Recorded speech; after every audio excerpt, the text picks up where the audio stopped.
C'est une conséquence de la sécheresse qui a touché notre région. Cette année, la pénurie d'électricité, un tiers de l'électricité hydroélectrique en France est produite par la CNR, la Compagnie nationale du Rhône. Une production qui a baissé de plus de 30% cette année. La raison est très simple, les niveaux d'eau sont trop bas pour faire tourner correctement les turbines. Yael Marie, Annelle Blanchard. Un long fleuve tranquille. Cet automne, le Rhône prend son temps pour s'écouler vers la Méditerranée. L'image est belle, la réalité plus inquiétante. En année normale, en fait, à la même époque, le niveau d'eau aurait plutôt tendance à flirter avec la zone noire laissée sur le béton. Alors qu'on voit bien qu'on est très bas cette année. Depuis le début de l'année, les mois sans précipitation se suivent et se ressemblent. Une météo exceptionnelle, une sécheresse qui impacte la centrale hydroélectrique de Pierre-Bénite. Elle tourne au ralenti.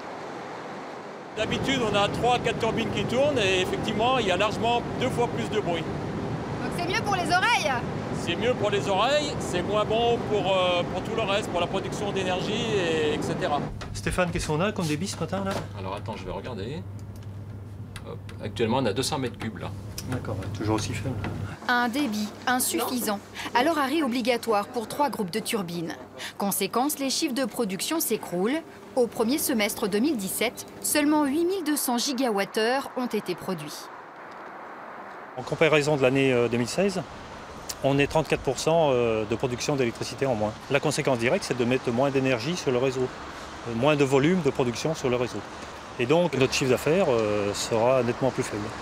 Seul avantage de cette météo aride, les parcs photovoltaïques de la CNR ont fait le plein d'énergie, une hausse de production de 39% qui ne rattrapera pas le manque à gagner hydraulique.